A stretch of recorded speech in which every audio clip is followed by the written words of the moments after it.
Bonjour et bienvenue dans cette nouvelle édition du Non-Stop Info. Voici les principaux titres de ce journal. 4 mois après le coup d'État avorté en Guinée-Bissau, la communauté économique des États de l'Afrique de l'Ouest y déploie une force de stabilisation. Faut-il réglementer les plus puissants des réseaux sociaux? Le Nigeria répond par l'affirmative. Le pays annonce un nouveau cadre réglementaire qui renforce son contrôle, notamment des contenus, des mesures qui posent nécessairement la question de la liberté d'expression. Nous ferons le point dans ce journal. Et l'installation du nouveau bureau du Conseil du patronat béninois a eu lieu ce mardi à Cotonou, réélu fin mai dernier à la tête de l'instance. Eustache Cotingan a prêté serment. Faire dialoguer les militaires et l'opposition civile soudanaise, une mission difficile, dénonce l'Union africaine, alors qu'une première réunion s'est tenue le 10 juin dernier. Une nouvelle est attendue prochainement. Ce mardi, lors d'un point presse, l'ambassadeur de l'Union africaine, Mohamed Belaïch, a annoncé son retrait du dialogue tripartite initié avec l'ONU et l'IGAD, le bloc régional d'Afrique de l'Est, raison invoquée par l'ambassadeur, je cite, des discussions malhonnêtes, opaques, qui écartent des participants. Fin de citation, sans plus de précision, alors que le Soudan demeure dans l'impasse politique depuis le coup d'État d'octobre 2021. Sur place, l'opposition civile opposée à la junte au pouvoir continue d'appeler au retour à l'ordre constitutionnel. L'actualité est également marquée par la mort de 2 personnes tuées dans la nuit de mardi à mercredi au Burkina Faso devant la base aérienne de Ouagadougou. Un drame survenu après des tirs militaires au moment où le véhicule des victimes s'est retrouvé dans le dispositif de sécurité. Les alertes à la voix et des tirs de sommation qui n'auraient pas été respectés. La sentinelle a été obligée de stopper le véhicule par des tirs, affirme la procureure militaire Pascaline Zungrana. Déploiement par la CEDEAO d'une force de stabilisation en Guinée-Bissau, une opération de maintien de la paix qui n'est pas la première dans le pays, mais celle-ci est déployée 4 mois après la tentative de coup d'État et le chef de l'État, Umaro Sissoko Embalo, y a échappé de justesse.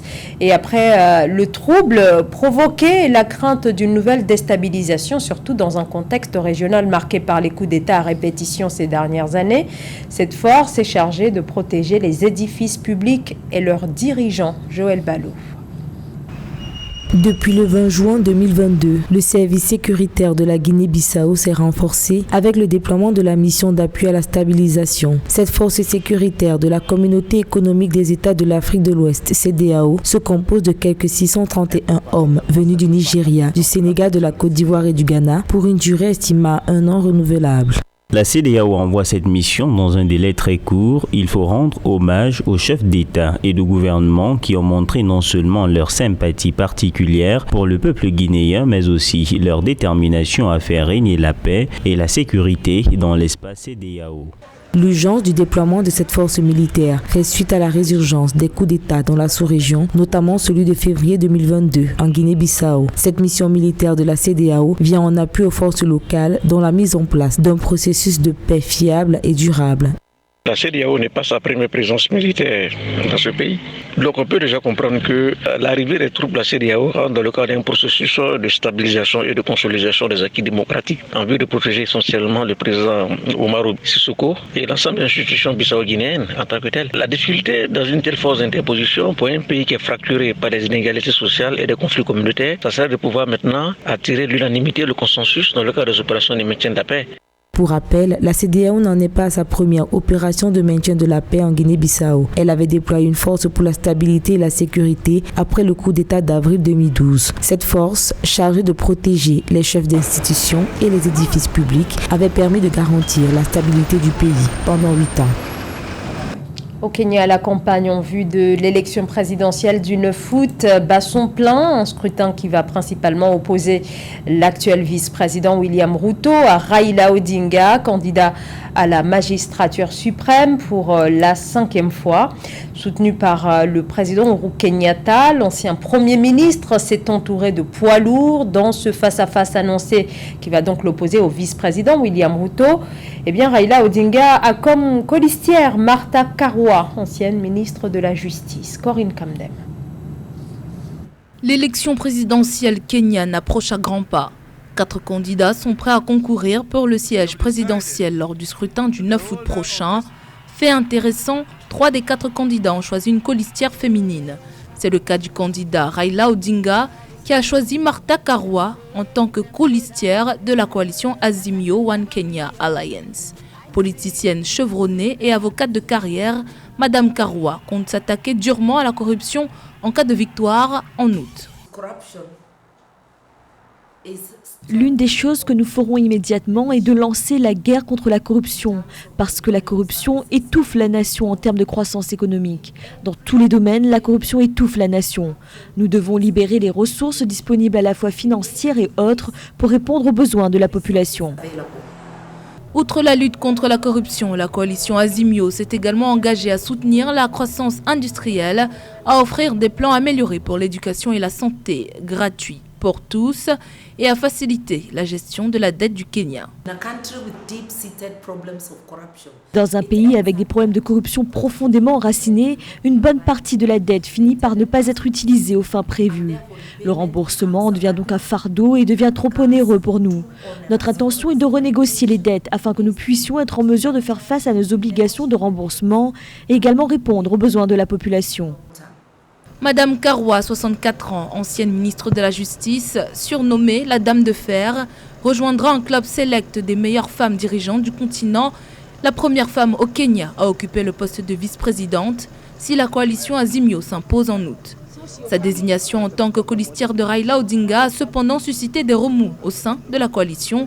L'un des leaders de l'alliance, Kalonzo Musyoka, a claqué la porte au parti en réaction. Ancien ministre des Affaires étrangères, il a plusieurs fois été le colistier de Raila Odinga dans le passé. L'ONU demande aux autorités sud-soudanaises une feuille de route concernant la fin de la période de transition qui doit se terminer l'année prochaine. Il ne reste plus que 8 mois. Et alors que le temps passe, l'accord de paix de 2018 signé entre les 2 hommes forts du pays, le président Salva Kiir et son vice-président Riek Machar, accuse beaucoup de retard. Plusieurs dispositions permettant de stabiliser le Soudan du Sud après une guerre civile de 7 ans n'ont pas été respectées. Gladys Mamba.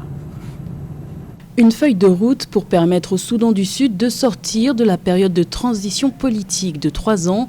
C'est le souhait formulé le 20 juin par le représentant spécial des Nations Unies pour le Soudan du Sud devant le Conseil de sécurité de l'ONU. La mise en œuvre de l'accord revitalisé sur le règlement du conflit signé en 2018 accuse du retard. L'envoyé de l'ONU appelle les dirigeants politiques sud-soudanais à prendre les mesures nécessaires pour que la période de transition se termine en février 2023, comme le prévoit l'accord.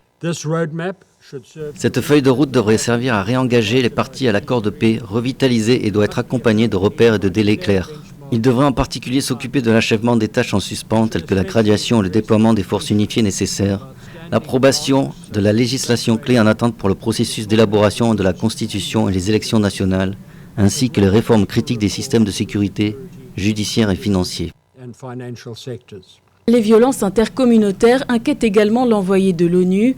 Malgré la baisse des pertes civiles par rapport à l'année dernière, en 2022, plus de 80% des victimes civiles ont été attribuées aux violences intercommunautaires et aux milices communautaires, des facteurs qui amplifient la crise humanitaire à laquelle le pays est confronté.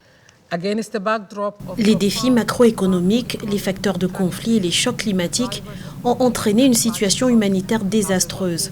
Quand la situation devient aussi mauvaise qu'au Soudan du Sud, le spectre de la faim sévère et même de la famine en résulte. Le pays est aussi menacé par le spectre de la faim. Le Soudan du Sud fait face à une 4e saison des pluies ratées. Les besoins humanitaires augmentent pour atteindre environ 8,9 millions de personnes dans le besoin, alors que les ressources diminuent. Seuls 26% des 1,7 milliard de dollars requis pour le plan d'intervention humanitaire au Soudan du Sud ont été récoltés.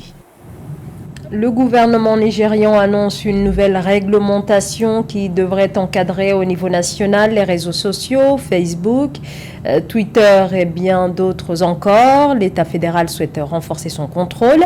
L'Agence nationale de développement des technologies de l'information annonce ainsi un nouveau code qui comporte une série de conditions allant de la fiscalité jusqu'au très redouté et controversé contrôle des contenus, à travers lequel le gouvernement déclare vouloir lutter contre la désinformation. Kamesh Katapoulé. Twitter, Facebook, TikTok, des réseaux sociaux très en vogue au Nigeria, mais qui devront se soumettre à une nouvelle législation. Ces plateformes seront dans l'obligation d'ouvrir sur place des bureaux. Une nouvelle directive émise par l'Agence nationale de développement des technologies de l'information qui entend lutter contre la désinformation. Il y a des avantages qui peuvent en découler. Je pense que cela offrira aux individus et aux agences de meilleures opportunités de collaboration. Cela permettra aussi aux utilisateurs d'accéder directement à ces plateformes en cas de problème. Cette nouvelle réglementation intervient après le bras de fer qui avait opposé le gouvernement à Twitter. Le réseau social avait été suspendu dans le pays pendant 7 mois. En cause, la suppression de 2 messages du président Muhammadu Buhari dans lesquels il lançait une mise en garde à l'encontre des indépendantistes biafrais. Si cette suspension est aujourd'hui levée, elle reste tout de même dans les esprits, car avec cette nouvelle mesure, les Nigérians s'interrogent sur la volonté du gouvernement. C'est peut-être un avant-goût de ce qui se produira plus tard. Je ne pense pas que l'agence se contentera de ce code pratique. Le gouvernement tente de contrôler l'espace numérique, mais cette tentative aura des répercussions sur l'économie. Dans le cadre de cette nouvelle loi, ces réseaux sociaux devront transmettre aux autorités des rapports annuels relatifs à leur nombre d'abonnés. Ils devront aussi nommer des personnes qui feront office d'intermédiaires entre la plateforme et le gouvernement. Je vous le disais en titre, le nouveau bureau du Conseil national du patronat du Bénin a été installé ce mardi à Cotonou. Réélu fin mai à la tête de l'instance, Eustache Kotingan a prêté serment. Voyez ce reportage de notre correspondant au Bénin, Lefti Ounou. Eustache Kotingan assure désormais la présidence de l'organisation patronale du Bénin. Il a été installé dans ses fonctions en présence des organisations patronales de l'Afrique de l'Ouest et de l'Afrique centrale, mardi 21 juin 2022 à Cotonou. Après avoir assuré l'intérim de la présidence du Conseil national du patronat du Bénin, CNP Bénin, depuis le départ en exil de l'ancien président Sébastien Ajavon en 2017, Eustache Kotingan a été plébiscité par ses pairs au thème d'une assemblée générale élective tenue à Cotonou le 25 mai 2022. Il devient ainsi le 5e président élu de l'organisation patronale du Bénin. Pour cette mandature, Eustache Kotingan lance un appel solennel aux opérateurs économiques, celui de la réconciliation, du rassemblement et de l'espérance.